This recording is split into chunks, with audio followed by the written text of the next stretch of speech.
Snow here. I'm at Lulu, California Bistro, and it is August 4th, 2016. If you're watching this interview before August 10th, 2016, and you're in the area, you're in luck because Lulu is donating 50% of their proceeds on that day to Desert AIDS Project. I love the Desert AIDS Project. Absolutely love it, and anyone there will tell you that when Jerry and I opened Lulu and it was going to be here in Palm Springs, where Desert AIDS Project is, the first thing on my mind was, how can we help Desert AIDS Project more? Built upon decades of multimedia entertainment activism, this is PromoHomo.tv, connecting the circuitry of humanity. This program is distributed in association with Pink Banana Media. I'm your host, Nicholas Snow, openly gay in the media since the mid-1980s. Follow me on Twitter, Instagram, and Snapchat at PromoHomoTV, and on Facebook.com/Nicholas.Snow. For their generous support of this episode, I would like to thank Desert Regional Medical Center, Desert AIDS Project, Lulu, California Bistro, and 849 Restaurant and Lounge. PromoHomo.tv is proud to spotlight many important organizations and causes, including Palm Springs Pride and the LGBT Community Center of the Desert. You may also find me in the pages of GED Magazine, GayDesertGuide.com, The Huffington Post, and other media outlets. For this and so much more, visit PromoHomo.tv. And now, on with the snow, show.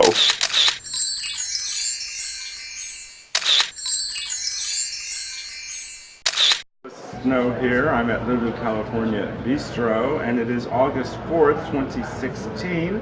If you're watching this interview before August 10th, 2016, and you're in the area, you're in luck because Lulu is donating 50% of their proceeds on that day to Desert AIDS Project.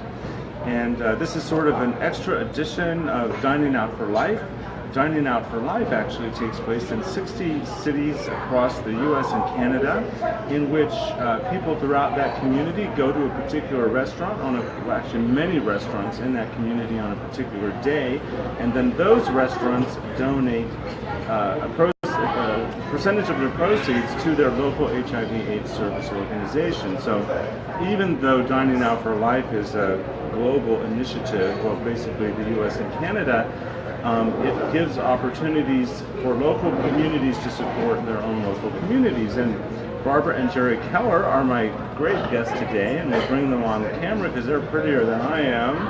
Welcome! Hi, Nicholas.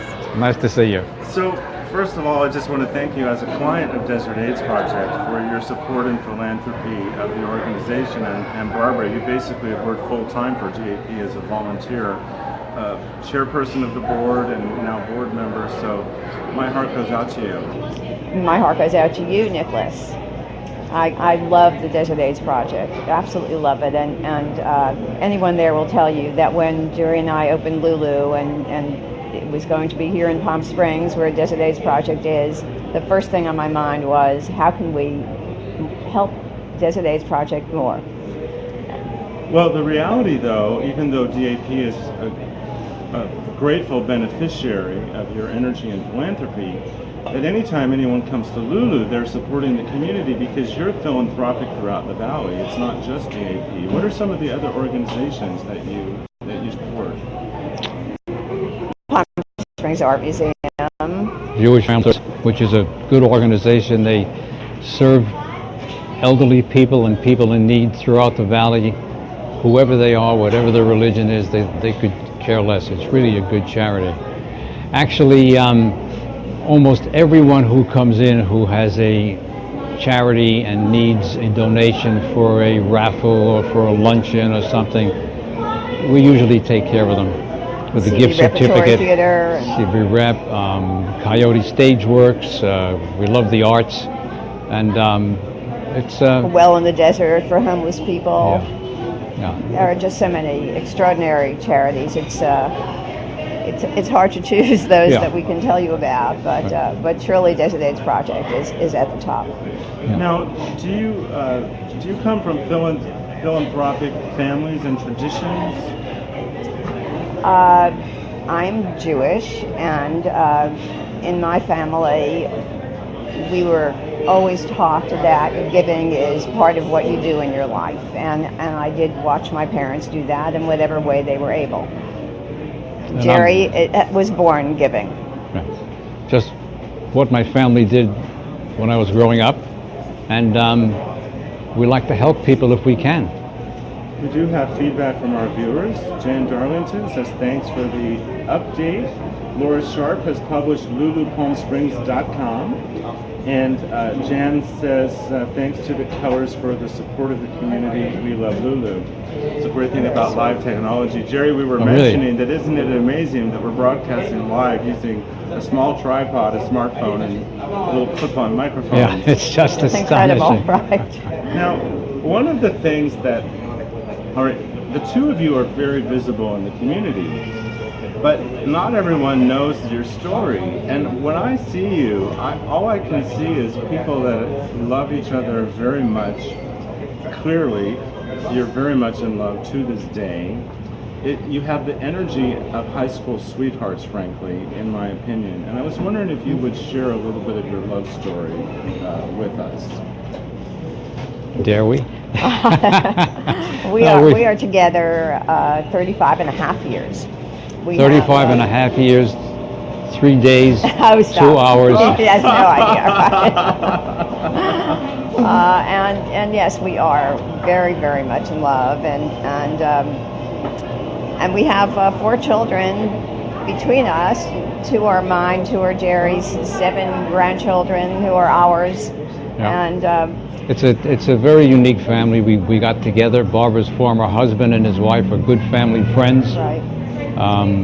They go with us on holidays. My kids consider him to be their grandfather. We're very lucky. All our kids get along extremely well. They're all fun kids, smart. All our grandkids are the same way. Each one is different, but really talented, good kids. Actually, we have 4 of them in college. 4 grandkids going to college.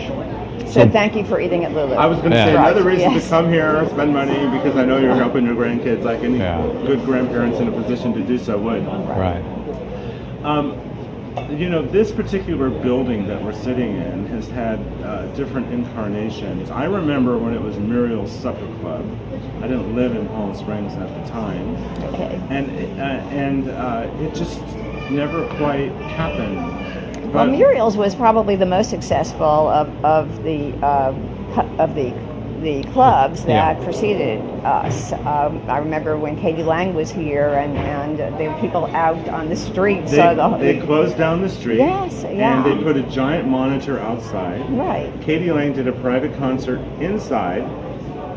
And So Barry not Manilow, living here, you knew a lot, or Barry know a Manilow, lot. I was there that night. Okay. Oh, really? Barry Manilow was there. And that was before Barry Manilow had come out. And until he came out, he would show up with me, and that he would never be photographed with them.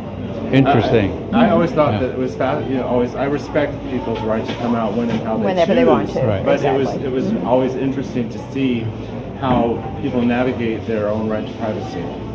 But Well- yes, that was a wild night here. Well, long before Muriel's, this building was a huge Latin American art gallery.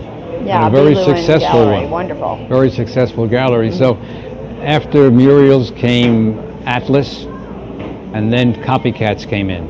And then it was closed down for 3 or 4 years. And we had been at Aquapazza, a very successful restaurant, enjoying people who come by and come in. So I knew this location because of Las Casuelas next to us being a very successful restaurant, and having an idea of how many people walked by. I figured out there were probably 250,000 people walking past this building every year. And I felt with the bones of the building, if we could create a light, happy, interesting, fun atmosphere as people come by, and we could draw them in, and we had the kind of quality food that we had at Aquapazza to please them once they came in, it could work. So we hired Jeff Juraski, who's a terrific local interior designer. Jeff did those wonderful ceiling installations and wrapped these gorgeous chandeliers in plastic. You got that, Nicholas? Good for you. And so basically, Hi. how are you? Fine, good to see you. And you? Congratulations. Thank Thank you. you. So he, working with a David Christian, who's an architect who did the original murals, knew the building, we were able to set this place up so as you walk by, everything you see looks up, and inside, everywhere you are looks down and out to the street. We use the wheelchair access as a accessory so you can come in here even when it's crowded and talk to each other. So we had specific aims of the kind of atmosphere we wanted to create to make people happy. And the slogan, "There's always a party at Lulu," came about because it's true. There is always a party at Lulu, and you're also open late, which Yeah. is nice because not a lot of places in town are. Particularly Yeah. Friday and Saturday nights, we're open till 1 Yeah. a.m. Yeah, we have a 40 dish menu which we keep going until 1 in the morning. And there was a need for that. There was a need for a quieter place where people could, if they were dancing at the Hard Rock or God knows where they are, they could come here and relax and have a bite to eat later on. And that's doing very well. No, we do have a DJ. We have a nice DJ, but we don't have dancing. We just have good background music. Any plans to do anything new or different, or just keep continuing with your winning formula? Well, we keep on adding new dishes, new ideas. During restaurant week in previous years, the $26 restaurant week menu was pretty much what our $19.99 menu is all the time. So we really couldn't make that work. So we got the idea to go upscale, put in a very big, interesting menu with oysters, Rockefeller, and Chilean sea bass, really upscale kind of stuff, and do the $38 menu. And it worked like a charm. We had a lot of people coming in for this beautiful new menu. So what happened was it was so successful, we've now added these 2 4-course menus to our regular menu. And we have a brand new set of menus that people can come in and enjoy. So we keep on growing. We added in our breakfast a south of the border section because there was more demand for Mexican type food. We added 4 dishes. So we keep on. Then we also, aside from food, we try to keep it fresh with other things like the film that we have going upstairs. When people eat upstairs, we have a kind of a montage of black and white films from the 30s and 40s on the screen and on TVs up there. No sound, but We just put a 120-inch screen with a really good projector, and that makes the upstairs even more fun. So we keep on adding new things. I'm going to put myself on camera for a moment because I also want my viewers to know that I came to Lulu for their first Academy Awards party. It was a sit-down dinner. It happened upstairs. It sold out. You couldn't have put more people in there. It was the most fun and glamour I had in an Oscar party in a long time. So I wanted you to see me saying that enthusiastically. But then let's talk a little bit more about that particular event. That was much more successful than you anticipated right out of the gate, wasn't it? Yeah. you never know. As was Lulu. Right. Yes, of I mean, course. Lulu, when we started off in August. We expected to have a summer slow starter so we could work everything in. And the first day we opened, we had more than 1,000 people. Touches to make it better. Well, you may have been successful in doubling the size of your kitchen, but you could never double the size of your hearts because they're so big already. That's very sweet. I think which is a great way to sort of bring our lovely conversation to a close. Barbara, I was wondering if you would specifically speak more about Desert AIDS Project and what drew you into the organization and why you remain so committed. There is one man who drew me in. Well, Jerry and I had always given to Desert AIDS Project. On the board of the Palm Springs Art Museum with me, asked me to take over co-chairing the gala for him when he was moving out of town. And this is for the Gala for Desert the Desert AIDS. AIDS Project, the Steve Steve Chase Chase Gala, Yeah. yes. And we discussed the fact that she was so busy doing other things that she would not do it.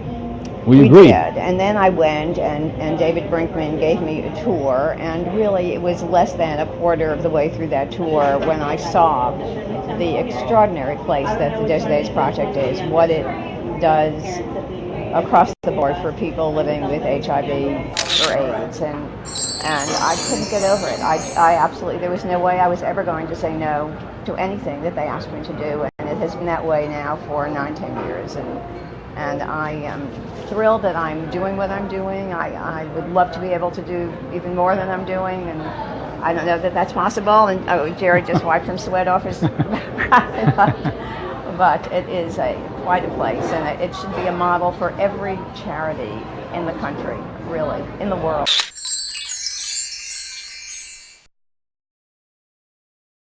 Built upon decades of multimedia entertainment activism, this is PromoHomo.tv, connecting the circuitry of humanity.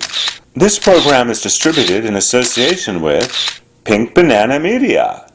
I'm your host, Nicholas Snow, openly gay in the media since the mid-1980s. Follow me on Twitter, Instagram, and Snapchat at PromoHomoTV, and on Facebook.com/Nicholas.Snow. For their generous support of this episode, I would like to thank Desert Regional Medical Center, Desert AIDS Project, Lulu California Bistro, and 849 Restaurant and Lounge.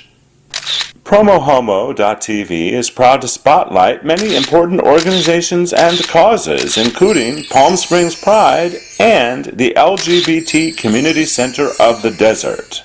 You may also find me in the pages of GED Magazine, GayDesertGuide.com, The Huffington Post, and other media outlets. For this and so much more, visit PromoHomo.tv.